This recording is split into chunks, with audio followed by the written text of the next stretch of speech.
சுவாச பையில காத்து ரொம்பிடுது. ரொம்பிடுச்சுனாக்கா அந்த சுவாசத்தை காத்த வெளியேற்றணும்னு ஒரு நினைப்பு வருதா இல்லையா? அதுக்கு எது காரணமா இருக்கும்? எல்லா உயிர் தோற்றங்களுக்கும் எது காரணமா இருக்கும்? அதுக்கு பேர் என்ன? ஞானம், குரு. அதுக்கு பேர் என்ன? குரு. அந்த குருவோட சேர்ந்து இருக்கக்கூடிய தன்மை இருக்கிறதுனால இவனையும் என்ன பண்றீங்க? குருன்னு நினைச்சு ஒரு வணக்கத்தை செலுத்துறீங்க, அவ்வளவுதான். இந்த ஞானத்தோட சேர்ந்து இருக்கிறதுனால இந்த குருவையும் என்ன பண்றீங்க? ஒரு வணக்கத்தை செலுத்துறீங்க. அப்ப குரு அப்படின்னாக்கா வாத்தியாரும் குரு தான். பாடம் கத்து தரவனும் குருன்னு தானே சொல்றாங்க. என்ன ஏதாவது ஒரு வித்தைகளை கத்து தரவங்க, கலைகளை சொல்லி தரவங்களும் குருன்னு தான் சொல்றாங்க. ஆனா ஆங்கிலத்துல சொல்றாங்க அவனெல்லாம் மாஸ்டர்ஸ் அப்படிங்க. மாஸ்டர் அப்படின்னா அவனுக்கு தெரிஞ்ச வித்தையை கத்து தரான். வித்தையை கத்து தந்தாலுமே அவன் வந்து குருவாக மாட்டான். இப்ப யார் குருவா இருப்பாங்க? அந்த பிரம்மத்தோட யாரு இணைஞ்சிருக்கானோ அவன் தான் குருவா இருக்கிறதுக்கு ஒரு வாய்ப்பு இருக்கு. அப்படிங்கிறதுனால அந்த குருவை நீங்க வந்து என்ன பண்றீங்க? ஞானத்தை வழங்குறீங்க இல்லையா? அப்படித்தானே? அப்போ அந்த ஞானத்தை வழங்குறீங்க அப்படின்னாக்கா அதுக்காக முற்படும் போதுதான் இந்த மாதிரி விஷயங்கள்லாம் நடக்குது. இப்போ நீங்க தியானத்துக்கு வர்றீங்க அப்படின்னா ஒரு சினிமாவுக்கு போற மாதிரியோ ஒரு கலை நிகழ்ச்சிக்கு போற மாதிரியோ வந்தீங்க அப்படின்னா அது பயனளிக்குமா? பயனளிக்கிறதுக்கு வாய்ப்பே இல்லை. அப்ப நீங்க சத்சங்கத்துக்கு வரும்போது எப்படி வரணும்? உண்மையான விசுவாசத்தோடையும் பக்தியோடையும் வரணுமா வேண்டாமா? அதுதான் முக்கியமானது. அப்போ உண்மையான விசுவாசத்துக்கும் பக்திக்கும் அந்த தேடுதலுக்கும் கண்டிப்பா ஒரு விடை கண்டிப்பா கிடைக்கும். அதனால அதை தேடதான் நீங்க முற்படணும். அப்போ செப்பமுடையவன் ஆக்கம் மிச்சமின்றி எச்சத்திற்கு ஏமாப்பு உடைத்து அப்படின்னு திருவள்ளுவர் ஒரு பாடல்ல பாடுறாரு. இப்ப செப்பமுடையவன் ஆக்கம் அப்படிங்கும் போது செப்பம்னா நடுநிலை. அவனுடைய நடுநிலையோட இப்ப சாதாரணமா பொருள் அந்த குரலுக்கு எப்படி சொல்றாங்க விளக்கம் அப்படின்னு கேட்டாக்கா, நடுநிலையோட தொழில் செய்யறவன் தொழில் செய்து சம்பாதிக்கக்கூடிய லாபம் அவனுடைய வாரிசுக்கு மிச்சம் இல்லாம போய் சேருமா அப்படின்னு பொருள் சொல்றாங்க. அப்ப நடுநிலையோட ஒரு வியாபாரம் செய்து சம்பாதிச்ச பொருள் பிள்ளைகளுக்கு போய் சேருங்கிறதுக்கு என்ன உத்தரவாதம் இருக்கு? ஒரு உத்தரவாதமும் இல்லை. ஒரு உத்தரவாதமும் இல்லை. என்ன உத்தரவாதம்? அவன் சம்பாதிக்கிறது தான் அவனுக்கு பெத்தவங்க வச்சுட்டு போனதா உதவ போகுது. அப்படிங்கிறதுனால அப்போ வள்ளுவர் வந்து கண்டிப்பா அதை மீன் பண்ணல, அர்த்தப்படல அதுல. அப்ப எதை சொல்றாங்க அப்படின்னா செப்பமுடையவன் ஆக்கம் எச்சத்திற்கு ஏமாப்படுத்து அப்படின்னு சொல்றாங்க. அப்ப எதை சொல்றாங்க அப்படின்னா நடுநிலைமையோட செய்யக்கூடிய விஷயங்கள் வந்து எச்சம் அப்படிங்கும் போது அவங்க விட்டு செல்லக்கூடிய விஷயங்கள். எச்சம்னா மிச்சம் தானே, அவங்களுக்கு மிச்சம் இல்லாம போய் சேரும் அப்படின்னு எதை சொல்றாங்கன்னா ராமலிங்க அடிகளார் ஒரு பாட்டு பாடுறாரு. நல்லா இருக்கும் பொல்லா இருக்கும் நடுநின்ற நடுவே, வல்லா இருக்கும் பொல்லா இருக்கும் கல்லா இருக்கும் கல்லாதா இருக்கும் நரர்களுக்கும் சுரர்களுக்கும் நடுநின்ற நடுவே. அப்படிங்கும் போது நடுநிலைமை யாரால் இருக்க முடியும்? சாதாரண மனிதனால இருக்க முடியாது. சாதாரண மனிதனால இருக்க முடியுமா? முடியவே முடியாது. ஏதாவது ஒரு பக்கம் சாஞ்சிருவான். அப்ப நடுநிலையா இருக்கக்கூடியது என்ன? ஆதிதான். அப்ப அங்க ஆதி நிலையில இருக்கக்கூடிய ஞானிகள் எப்படி இருக்காங்க? அவங்களும் நடுநிலைமையோட இருக்காங்க. அப்ப பரஞ்சோதிமானுடைய எச்சம்லாம் யாரு? வாழையடி வாழையா வந்த திருக்கூட்ட மரபின உங்களுடைய சபையை நடத்தி கொண்டிருக்கக்கூடிய குருமார்கள் எல்லாம் பரஞ்சோதிமானுடைய எச்சங்கள். இதுல ஒன்றும் சந்தேகம் இல்லையா? இல்லையா? அப்ப ராமகிருஷ்ண பரமஹம்சர் கதையில ஒரு கதை வரும். ஒரு கடுகாட வரைச்சு ஒருத்தன் வந்து போர் போடுறான், தேனி வெட்டுறான். 10 அடி தோன்றான், தண்ணி வரல. தண்ணி வரலன்னு பொறுமை இல்லாத இன்னொரு இடத்துல தோண்டுவோன்னு அங்க தோன்றான், 15 அடி தோன்றான், தண்ணி வரல. அப்புறம் இன்னொரு இடத்துல போய் தோன்றான், 20 அடி தோன்றான், தண்ணி வரல. அப்போ அதை பார்த்துக்கிட்டே இருந்தாரு. என்ன மாதிரி ஒருத்தர், ஏன்பா அப்படி எல்லா இடத்துலையும் நோண்டி நோண்டி பண்றிய, தொடர்ச்சியா ஒரே இடத்துல தோண்டினா நேரம் தண்ணி வந்திருக்குமே அப்படின்னாக்கா அவன் சொல்றதை அவன் கேட்டா தானே, கேட்கக்கூடிய தன்மை அவனுக்கு இருந்தா தானே அப்படிங்கிறதுனால அவன் தன்மை இல்லாதனால என்ன பண்றாங்க, கேட்கல. கேட்காதனால என்ன நடக்குதுங்க, தண்ணி கிடைக்கிற ஏமாற்றம் தான் நிற்குது. அப்போ சபைக்கு வந்தோம் அப்படின்னா சபைக்கு உணர்வாளர்கள் சபைக்கு வந்து தியானம் பண்றாங்க. தியானம் வாங்கி சில நாள்லயே மிகப்பெரிய மாற்றம் ஏற்படுது. அவங்க முகத்துல ஒரு தெளிவு ஏற்படுது, ஒரு தேஜஸ் ஏற்படுது, ஒரு உள்ளத்துல அமைதி ஏற்படுது. ஏற்படுதா இல்லையா? தொழில்ல நிர்வாகம் திறமை கூடுது. நிர்வாகத்துல அற்புதமான நிர்வாக திறமை கூடுதா இல்லையா? கடன்கள் எல்லாம் கொஞ்சம் கூடமா கொஞ்சம் கொஞ்சமா அடைக்கக்கூடிய தெளிவு, நிம்மதியான உறக்கம், ஆரோக்கியம், இது எல்லாமே கிடைக்குது. இது எல்லாமே கிடைக்குதா கிடைக்கலையா? எல்லாத்தையுமே கிடைக்குது. அப்ப அன்றாட வாழ்க்கைக்கு மனுஷனுக்கு இதுதானே தேவை. நீ கோவிலுக்கு எதுக்கு போற? நிம்மதியா ஒரு மனசு சஞ்சலமா இருக்கு, 10,000 பணம் இருக்கும்போது யாராவது கோவிலுக்கு போவானா? அதை கொண்டு சந்தோஷமா இருக்கதான் முற்படுவான். சினிமாவுக்கு போகலாம், சாராசுக்கு போகலாம், ஹோட்டலுக்கு போகலாம், சாப்பிடலாம். அந்த நேரத்துல கோவிலுக்கு போகணும். ஒண்ணுமே பணமே இல்லைன்னா ஒண்ணுமே இல்லை, கோவிலுக்கு நானும் போயிட்டு வரலாம். இதான மனித இயல்பு, இதான மனித இயல்பு. அப்ப எதுக்கு கோவிலுக்கு போறான்? ஆமா, ஏதோ ஒரு குறை, அந்த குறைய போய் சொல்றதுக்காக அங்க போயிட்டு ஒரு நிம்மதியை அடைச்சிட்டு வரலாம் அப்படின்னு. அந்த நிம்மதியும் சந்தோஷமும் இங்க கிடைக்குது அப்படிங்கும் போது இதை ஏன் பயன்படுத்திக்க மாட்டேங்கிறீங்க? இதை ஏன் பயன்படுத்திக்க மாட்டேங்கிறீங்க மெய் உணர்வாளர்களே அப்படின்னு தான் உங்ககிட்ட ஒரு கேள்வியா வைக்கிறேன். இந்த நிம்மதியும் சந்தோஷமும் கிடைக்குது, வார வாரம் இங்க வராட்டி உணர்வுகள் ஒரு தொய்வு ஏற்படுது, தியானம் வந்து சரியா பண்ண முடியல அப்படின்னு ஒவ்வொருத்தருக்கும் தெரிஞ்சுமே அதையே பயன்படுத்திக்க மாட்டேங்கிறீங்க. வேற ஏதாவது அற்புதங்கள் நிகழாட்டியும் உள்ளத்துல ஒரு அமைதி ஏற்படுதா இல்லையா? உணர்வுல ஒரு பேரானந்தம் ஏற்படுதா இல்லையா? இங்க வந்தாலே ஒரு பேரானந்தம், உணர்வு பெருக்கம் ஏற்படுதா இல்லையா? அதை நீங்க பயன்படுத்திக்க வேண்டியதானே. அப்போ அந்த நிம்மதியாகவும் சந்தோஷமாவும் இருக்க முற்பதை விட்டுட்டு நீங்க என்ன பண்றீங்க, அடுத்தவங்களோட குறைய பார்க்கறதுலயே உங்க காலத்தை செலவு பண்றீங்க. அடுத்தவங்களுடைய குறைய பார்க்கறதுல தானே நீங்க காலத்தை செலவு பண்றீங்க. இப்ப குறைய பார்த்தா என்ன நடக்குதுங்க? உங்களுக்கு உங்களுக்கு துன்பம் தான் ஏற்படும். குறைய பார்த்தா தானும் குற்றமும் செய்யாது, பிறர் குற்றத்தையும் குற்றம் எண்ணாது, அதனால் தான் பெரியவன் எண்ணாது இருப்பான். எவனோ அவனே மனிதன், அவன் தான் நான் எனக்கு உரியவன் அப்படின்னு பரஞ்சோதி மகான் சொல்றான். அப்படிங்கிறதுனால அடுத்தவன் குற்றத்தை பார்க்கறத விட்டுட்டு உன்னுடைய நிம்மதியை சந்தோஷத்தையும் நீ பார்க்கறதுக்கு முயற்சி பண்ணாக்கா அதுதானே நல்லது உனக்கு. அதையே சிந்திக்க மாட்டேங்கிறீங்க அப்படிங்கிறது தான் இன்றைய கேள்வி. அப்போ மனிதன் வந்து என்ன பண்ணணும், இந்த சத்சங்கத்தை எல்லாரும் சொல்ற மாதிரி உணர்வாளர்களுடைய நிறைய பேரோட எண்ணம் அதுவாக தான் இருக்கு. அப்படின்னாலும் சந்தர்ப்பமா என்ன பண்றாங்க, அது வந்து விலகி போயிடுறாங்க.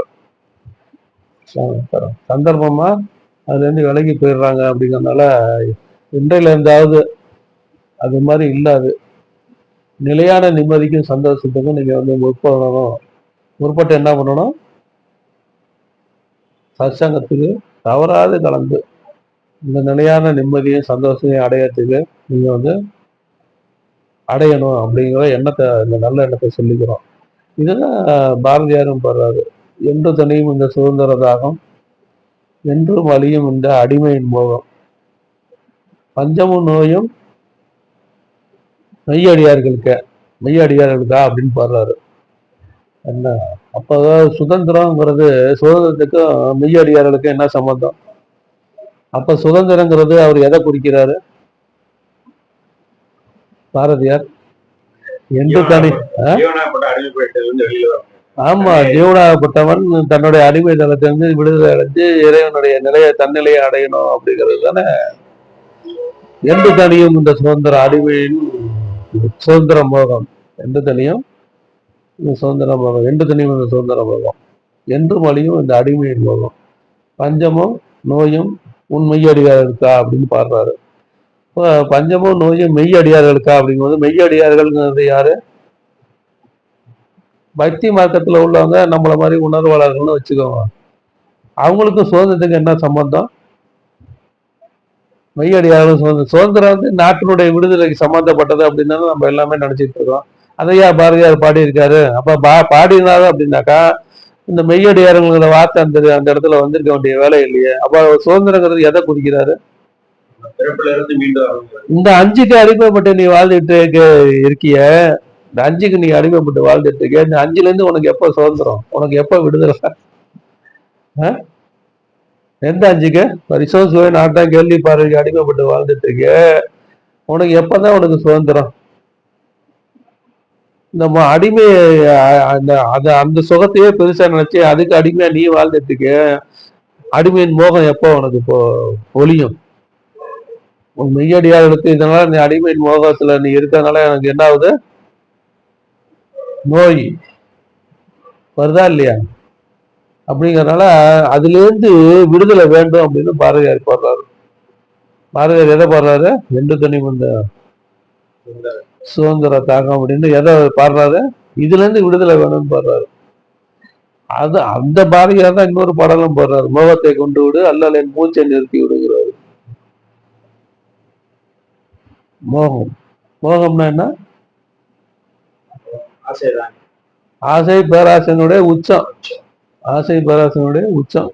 அதுதான் தத்துவம் 96ல தத்துவம் 96 நம்ம ஏற்கனவே பேசியிருக்கோமா? பேசினதுல அது பேசினா லேட் ஆகும்.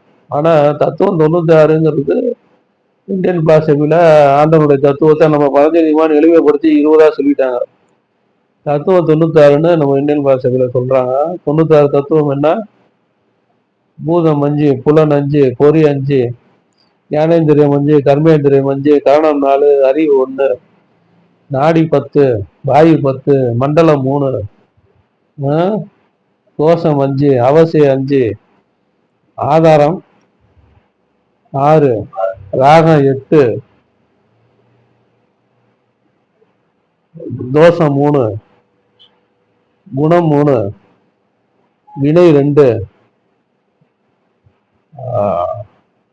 ஏடனை 2, 3, ஏடனை 3, மலம் 5, ஆசையம் 5. இதெல்லாம் கூட்டிங்கன்னா 96 வந்துடும். இதெல்லாம் ஒவ்வொன்றுக்கும் தனித்தனியா இன்னொரு நாள் சந்தர்ப்பமா பேசுவோம்.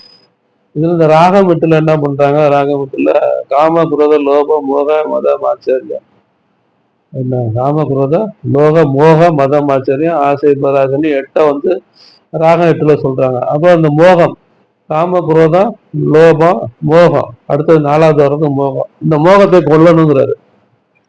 ஆண்டவனை அடையணும்னா அப்படின்னு என்ன பண்ணணும்? அந்த மோகத்தை கொல்லணும் அப்படிங்கிறாரு பாரதியார். மோகம்னா என்னங்கிறதுக்காக நம்ம அதுல இருந்து எடுத்து பேசுறோம். அப்போ அந்த மோகத்தை கொண்டு விடு அல்லால் என் மூச்சை நிறுத்தி விடு அப்படிங்கிறாரு. நான் இருந்து என்ன பண்ண போறேன்? மோகத்தோட வாழ்ந்து வந்து பிறந்து இறந்து என்ன பண்ண போறேன்? என் மூச்சை நிறுத்திடு அப்படிங்கிறாரு. அந்த அளவுக்கு ஆன்மீகவாதிகள் என்ன சாதாரண பாடல்கள்லயே ஆன்மீகத்தை வந்து சொன்னாங்க.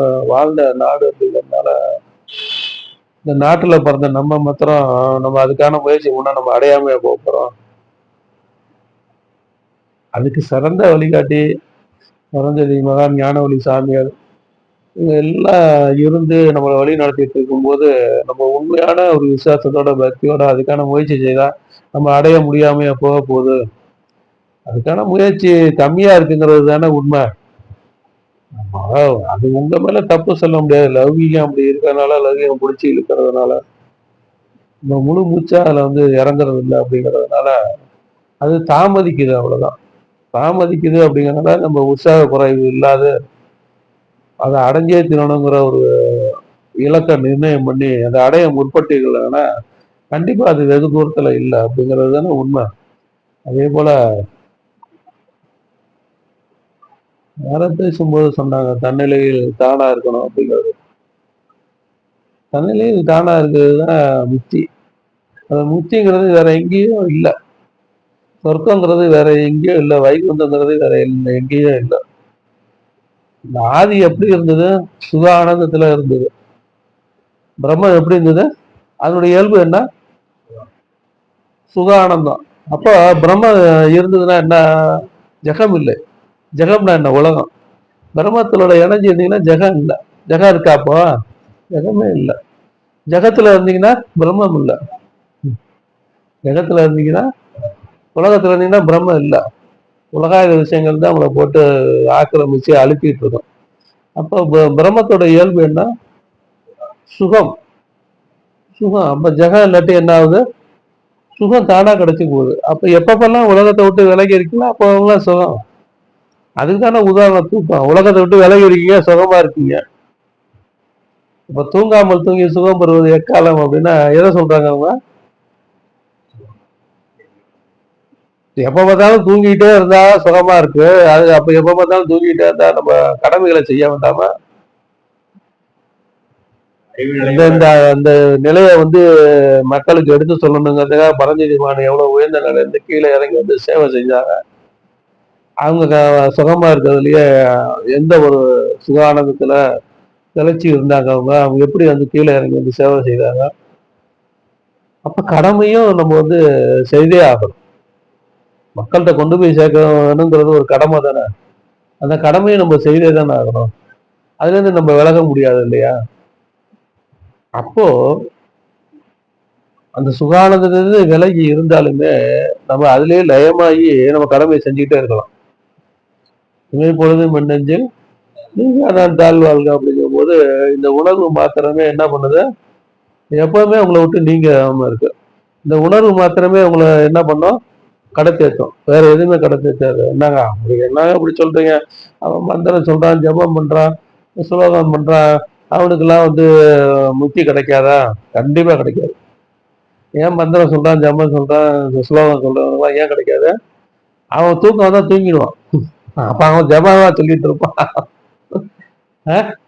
அப்போ எப்பவுமே நம்ம அந்த உணர்வோட இருந்து பழகணும் அப்படின்னாக்கா நம்ம எப்பவுமே இறை சிந்தனையோட இருக்கோம் அப்படின்னு தானே அர்த்தம்.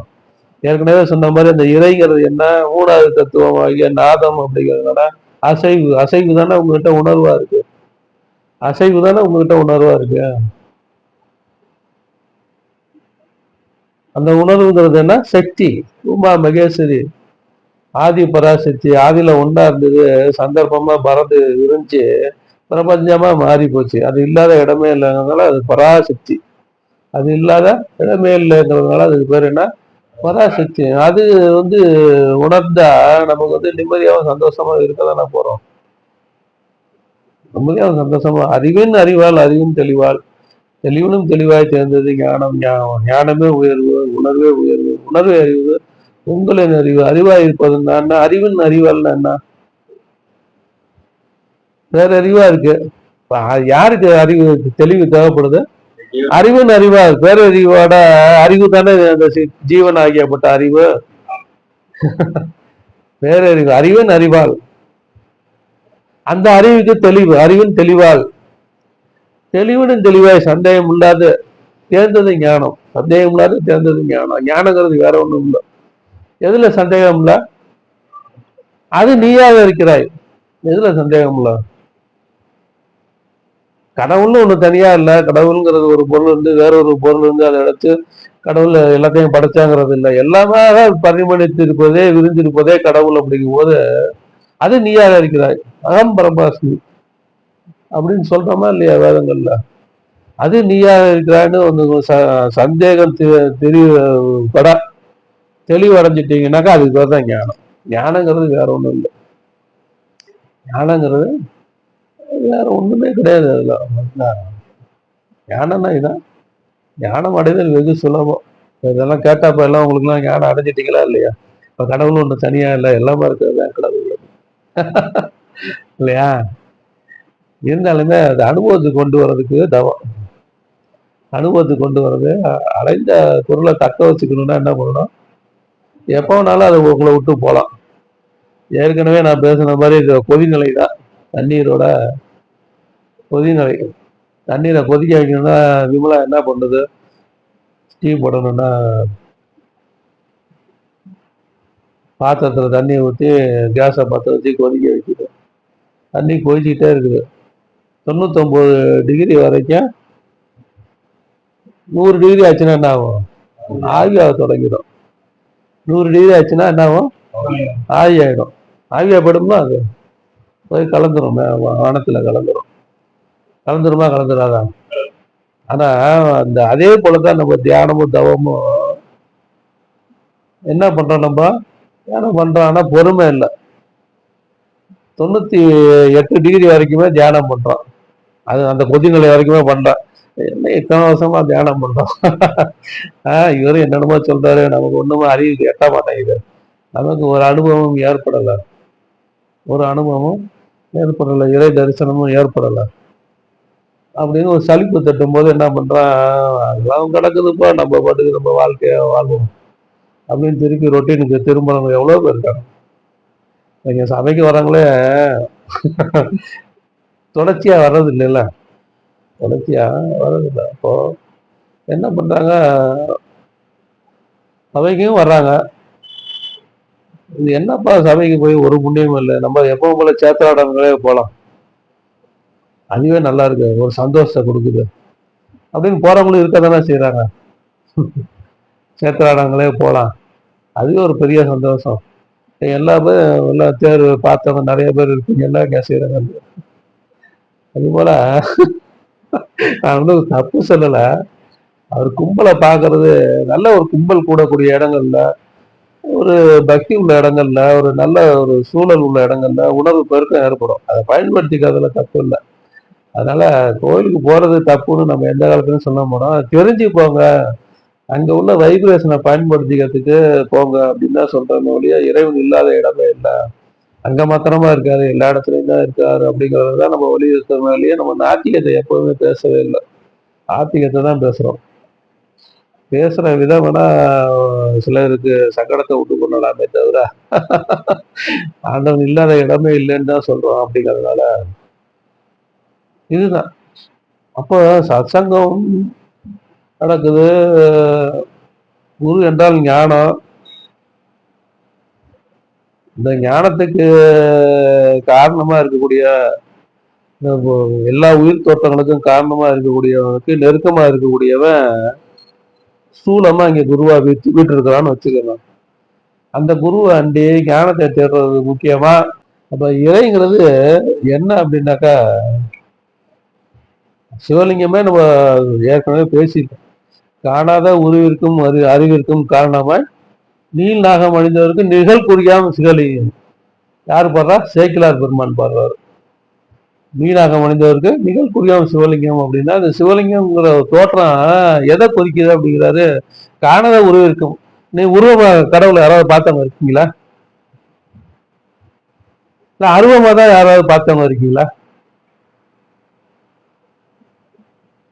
இதுக்கு காரணமா இருக்கக்கூடியது யாரு? நீனாகம் அணிந்தவருக்கு இந்த குண்டலி பாம்ப ஆபரணமா அணிஞ்சவங்களுக்கு காரணமா இருக்கவங்களுக்கு சிவலிங்கம் எப்படி இருக்காரா? நிகழ் குறியாம் சிவலிங்கம் அப்படின்னு.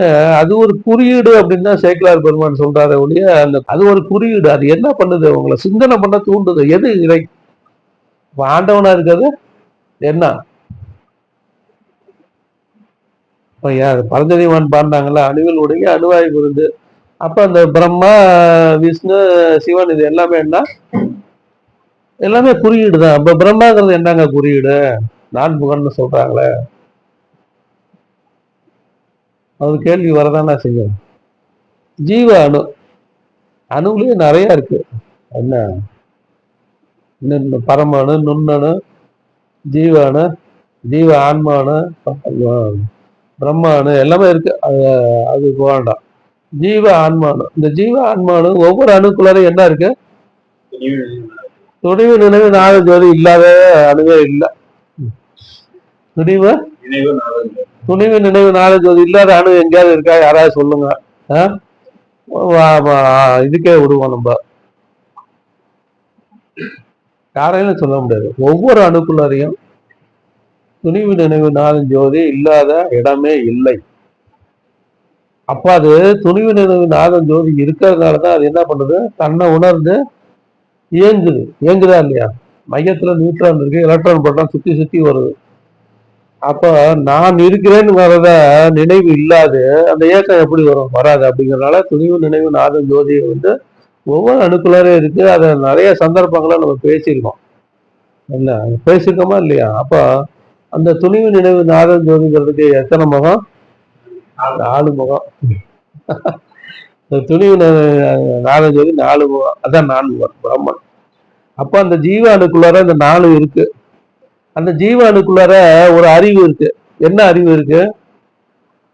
நீ இது மாதிரி மனிதனை சிருஷ்டிக்கணும் அப்படிங்கிற அறிவு இருக்கு. இந்த 4ம் அந்த அறிவும் சேர்ந்து மனுஷனை சிருஷ்டிக்குதா இல்லையா? இப்ப யாரு படைக்கிறா? ஒண்ணுங்களா? பிரம்மா படைக்கிறாரா இல்லையா? குரு பிரம்மா, குரு விஷ்ணு, குரு தேவ மகேஸ்வரா, குரு சாட்சாத் பரபிரம்மம் தஸ்மை ஸ்ரீ குருவே நமக அப்படின்னு பாடுறாங்க. என்ன பாடுறாங்க? குரு பிரம்மமா இருக்கிறார், குரு விஷ்ணுவா இருக்காரு, குரு மகேஸ்வரனா இருக்காரு. இந்த 3 வேலையும் செய்யக்கூடியது யாரு? குரு. படைக்கிறார், காப்பாத்துறாரு, அழிக்கிறாரு. இந்த 3 வேலையும் செய்யக்கூடியது சாட்சாத் பரபிரம்மம் எதுவோ அது ஒண்ணுதான் இந்த 3 வேலையும் செய்யுது. அதை வணங்குவோமாக அப்படின்னு வேதத்துல சொல்றாங்க. இதை சொல்லாது எந்த ஒரு வாத்தியாரும் எந்த ஒரு நிகழ்வையும் நடத்த மாட்டார். இந்த மந்திரத்தை சொல்லியிருப்பார், நீங்களே கவனிச்சிருப்பீங்க. குரு பிரம்மா, குரு விஷ்ணு, அது என்ன அர்த்தம் சாமி கொஞ்சம் சொல்லுங்க அப்படின்னாக்கா, அதெல்லாம் சொல்லக்கூடாது, அதெல்லாம் ரகசியம்ன்றவாங்க, முடிஞ்சு போச்சுங்க. ஆனா நம்ம அதை தைரியமா சொல்றோம். குரு பிரம்மா, குரு விஷ்ணு, குரு தேவ மகேஸ்வரா, குரு சாட்சாத் பரபிரம்மம் தஸ்மை ஸ்ரீ குருவே நமக. அப்ப குரு பிரம்மமா இருந்து படைக்கிறார். எப்படி படைக்கிறாரு? ஜீவ அணுக்குள்ளார 4 முகமா இருந்து என்ன அந்த சரஸ்வதி அப்படிங்கிற ஞானத்தை அறிவா பயன்படுத்தி, சரஸ்வதிங்கிற ஞானத்தை அறிவா பயன்படுத்தி என்ன பண்றாரு? மனிதன்கிற ஒரு சிருஷ்டியை உருவாக்குறாரா இல்லையா? எதை கொண்டு உருவாக்குறாரு? அறிவு. அறிவு எப்படி இருக்கு? சரஸ்வதி கரை இல்லாத புடவை, வெள்ளை புடவை, கரை இல்லாத வெள்ளை புடவை உடுத்திட்டு இருக்க சரஸ்வதி அந்த அறிவை பயன்படுத்தி படைக்கிறார். அப்ப பிரம்மா என்ன பண்றாரு? படைக்கிற தொழில் எப்படி நடக்குது? ஜீவ அணு. அதை தானே பரஞ்சோதிமான் சொல்றாரு, அணுவில் பிறந்து அடுத்தாய் ஒடுங்கி சொல்றாங்களா இல்லையா? அததான் சொல்றாரு. அப்ப அணுவுக்கு அந்நியமா என்ன இருக்கு? அதை குவாண்டம் தியரியும் அதை தானே சொல்லுது, அதை தான் நம்ம போட்டோம். விஞ்ஞானிகள் இதை ஒத்துக்கிறாங்களா இல்லையா? அணுவுக்கு அந்நியமா பிரபஞ்சம் இல்லைங்கிறத ஒத்துக்கிறாங்களா இல்லையா? இவ்வளவு விளக்கமா நம்ம சொன்னையும் நீங்க ஆண்டவனை போய் எங்கேயோ ஏன் தேடிட்டு இருக்கீங்க? அணுவில் ஒடுங்கி அணுவாய் பிறந்து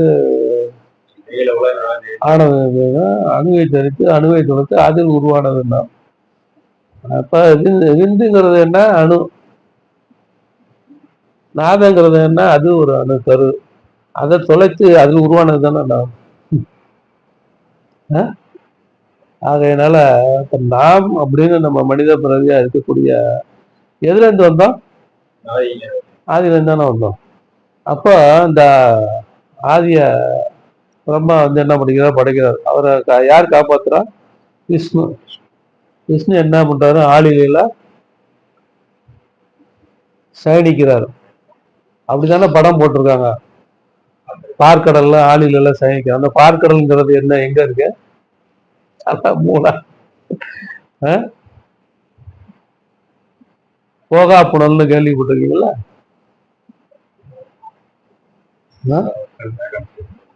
சாகாக்கால் வேகாத்தலை போகா புனல். போகா புனல் என்ன? எல்லா ஜீவராசிகளுக்கும் இந்த போகா புனல்ங்கிறது ஒரு நீர் மண்டையில இருக்கு.